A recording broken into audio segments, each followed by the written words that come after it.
I'm Modern One Man Band, and this is Stuff About In the Air Tonight.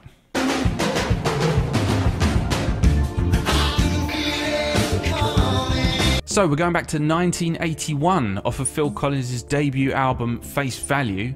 Another man we've got to mention as well is producer Hugh Padgham, who was the man that accidentally created this legendary Phil Collins drum sound.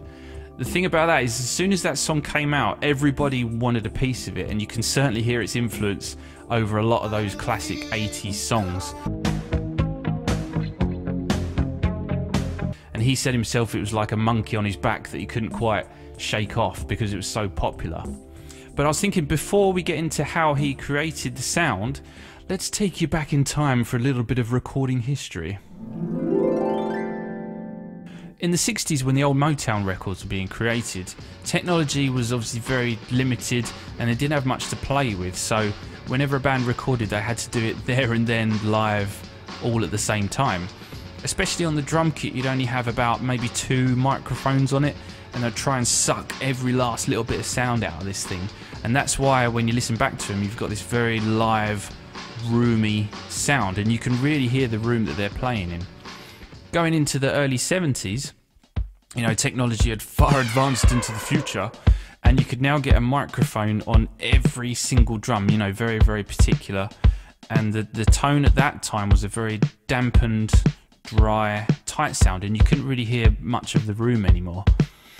Moving a little bit further into the late 70s, and that's when the Townhouse studios was built in London, and they were probably one of the first studios to revisit that old 60s technique, you know, get that live, roomy sound. So rather than having loads and loads of little particular mics, you'd kind of dot around microphones around the room to really get an idea of, you know, where you were recording.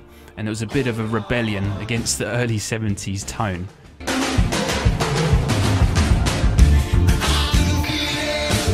Such a geek. So the story goes, Phil Collins was recording drums for Peter Gabriel's solo album. This is a little bit of time before Face Value came out, and the thing that made the Townhouse studios so unique is they had this mixing desk, and it had this reversible talkback system, so basically the musicians could communicate with the person behind the glass and vice versa. I can't hear you. Then Fandango, can you hear me? Yeah, obviously, if you press the button. And they had this little microphone to do that. And this thing was so sensitive that if someone was whispering in the corner of the room, you could hear it, you know, crystal clear. You could hear a pin drop. So Phil Collins was playing drums and Hugh was on the other side of the glass, and he decided, you know, I want to have a bit of a chat with my mate. So he pushed the button to this talkback system, and the drum sound that came out of this thing was crazy huge and just ridiculous. But the trouble was, you couldn't record the sound that was coming out of this thing. It was just the talkback mic. So what Hugh did is he had the desk customised and he got it patched in, so then he could put it onto the tape and actually record it properly. And that is a lot of the drum sound that you're hearing on the song.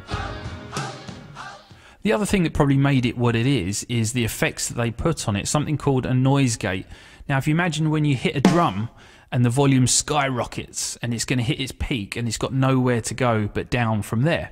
So you'd hit the drum, it would peak, and as soon as the volume starts to dip, it would catch into the noise gate, almost like walking into a bit of a brick wall, and this noise gate would literally shut it off completely dead. The noise would stop.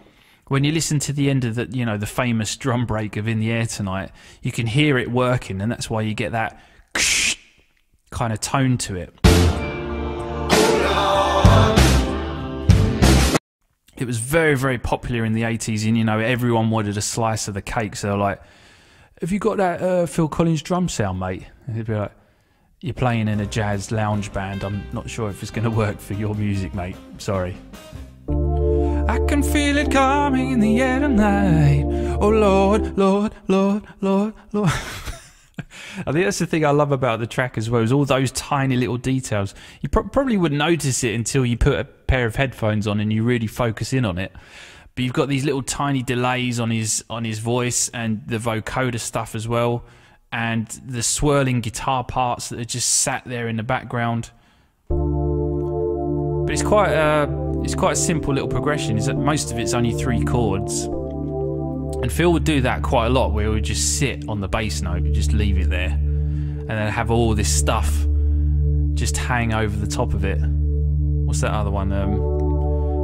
Take me home, 'cause I don't remember. Take me home. That one, that's another example of where you just sit that bass note.